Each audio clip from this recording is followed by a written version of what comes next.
Assalamualaikum warahmatullahi wabarakatuh. Perkenalkan, nama saya Ainul Hayati dari Program Studi Sistem Informasi kelas SI 303.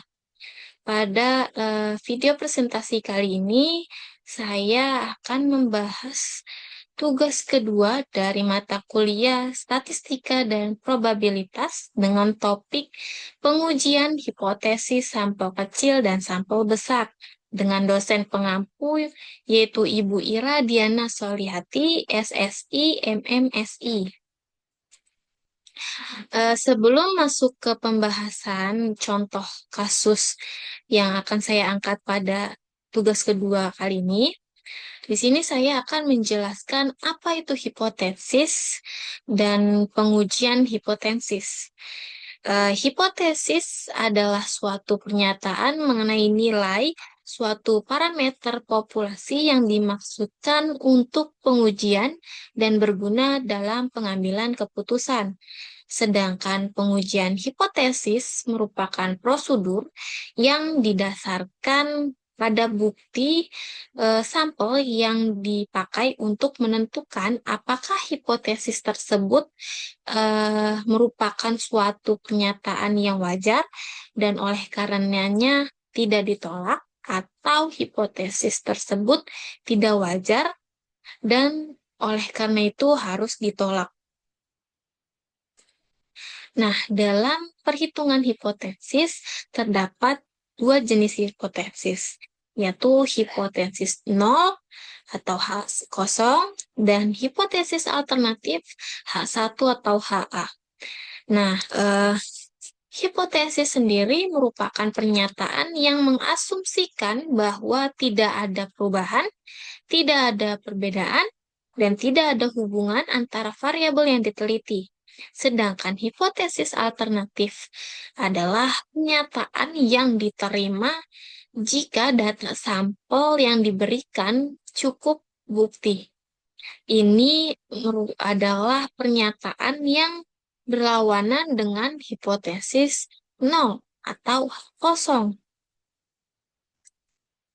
Nah, dalam eh, pengujian hipotesis terdapat prosedur-prosedurnya yang harus kita ketahui dan kita pahami.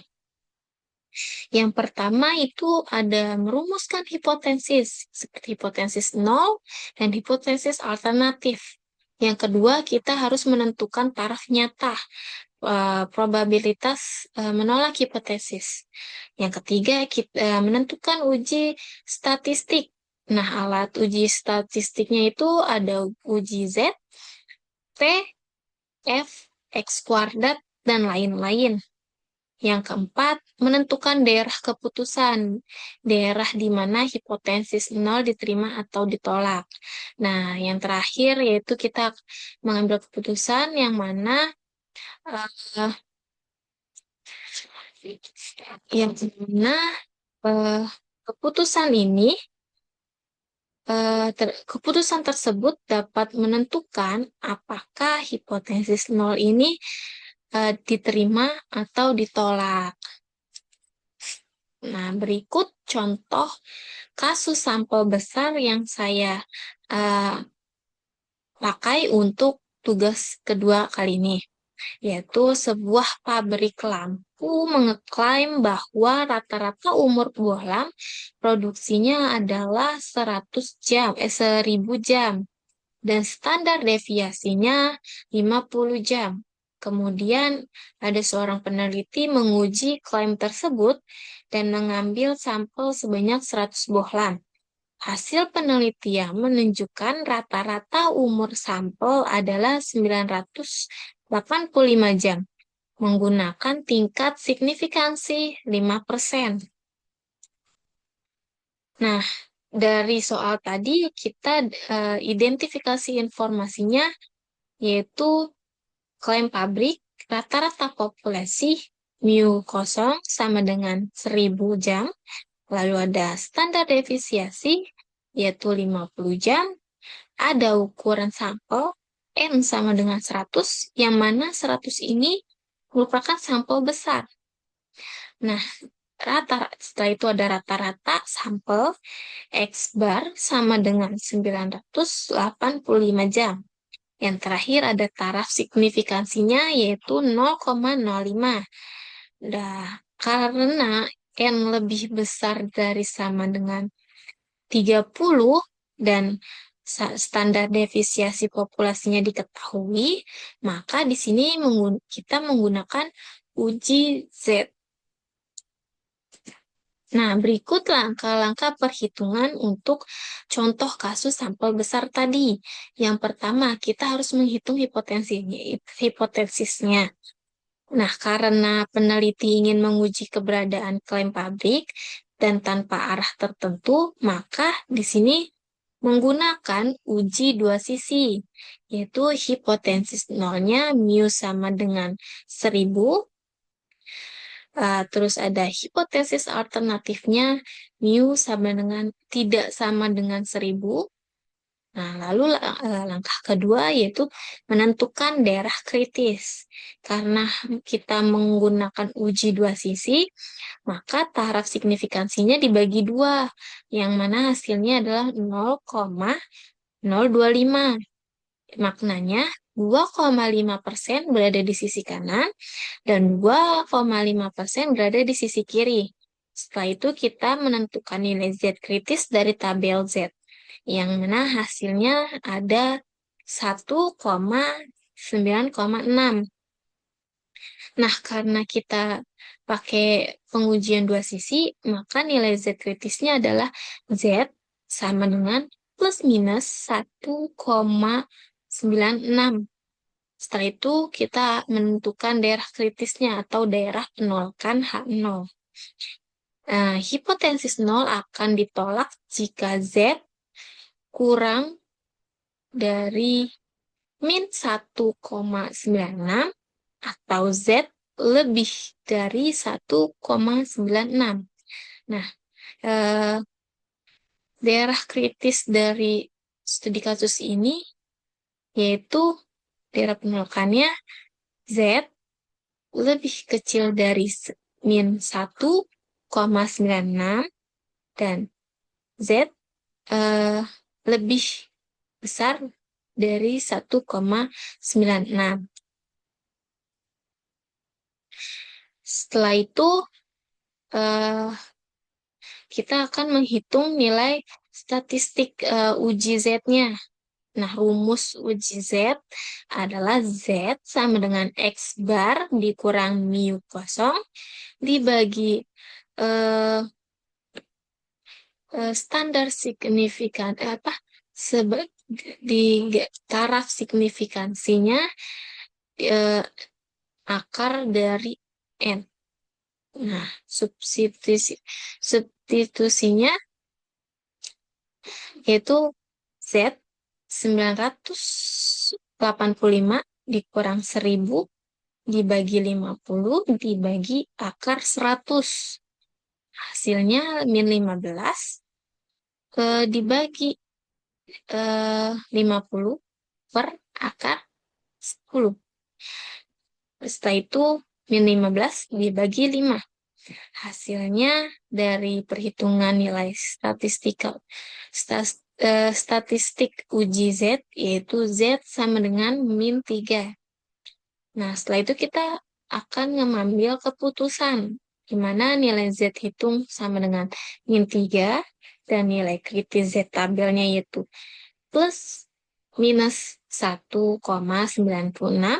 Nah, karenanya min 3 lebih kecil dari min 1,96, maka Z hitung berada di daerah penolakan. Jadi, kesimpulannya adalah hipotesis 0 ditolak, yang artinya hasil penelitian menunjukkan bahwa rata-rata umur bohlam produksi pabrik lebih rendah dari yang diklaim, sehingga klaim pabrik tidak dapat diterima. Nah, berikut ini contoh kasus sampel kecil yang saya angkat untuk tugas keduanya.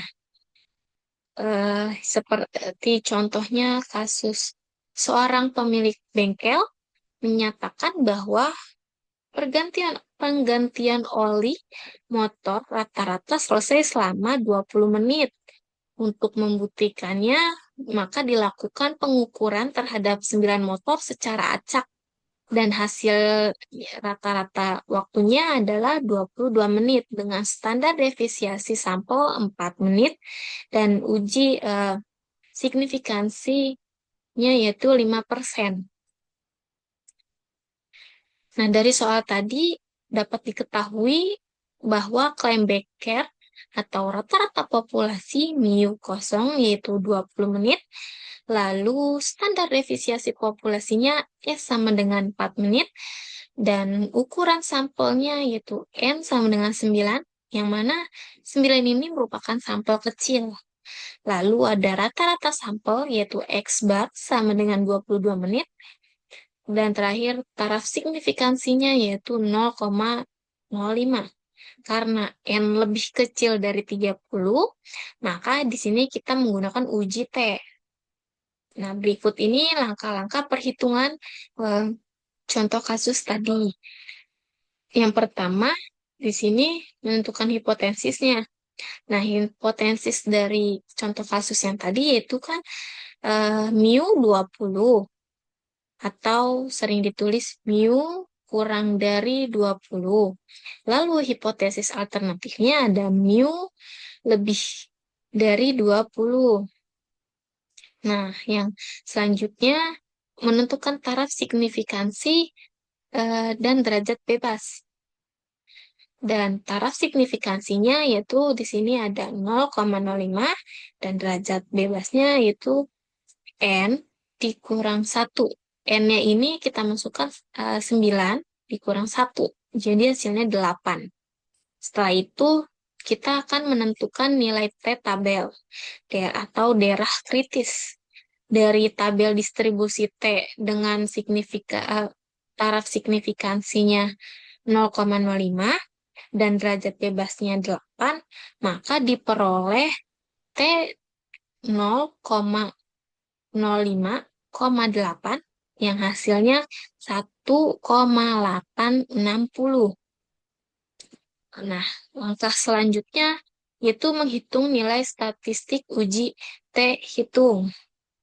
Nah, rumus uji T yaitu T sama dengan X bar dikurang mu kosong dibagi S per akar N.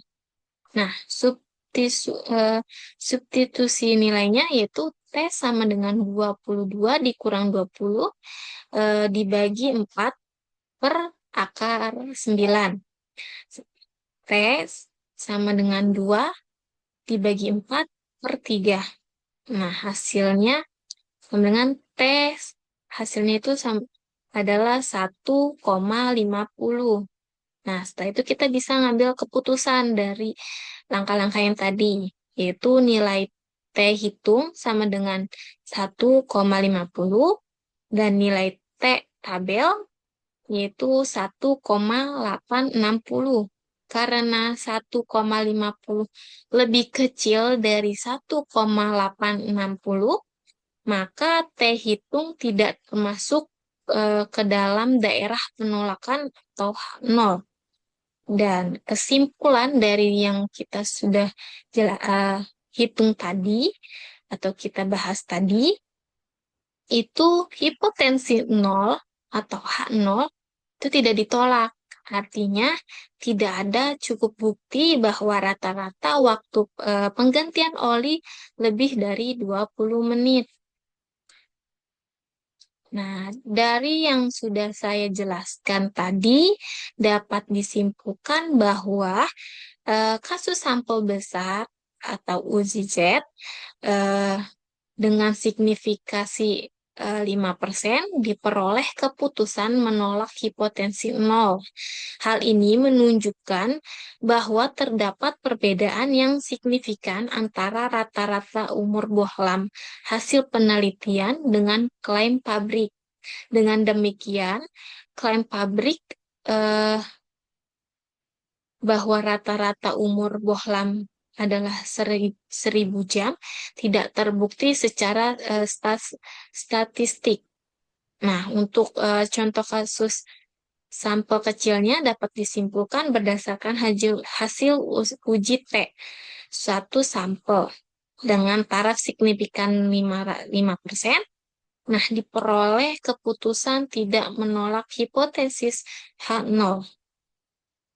Hal ini menunjukkan bahwa eh, tidak terdapat bukti yang cukup untuk menyatakan bahwa rata-rata waktu penggantian oli motor berbeda atau lebih lama dari 20 menit. Dan demikian, klaim pemilik bengkel masih dapat diterima secara statistik. Demikian presentasi yang dapat saya sampaikan. Saya menyadari bahwa masih banyak terdapat kekurangan dalam penyampaian. Oleh karena itu, saya terbuka terhadap kritik dan saran dari teman-teman semua. Terima kasih atas perhatiannya. Kurang lebihnya saya mohon maaf. Wassalamualaikum warahmatullahi wabarakatuh.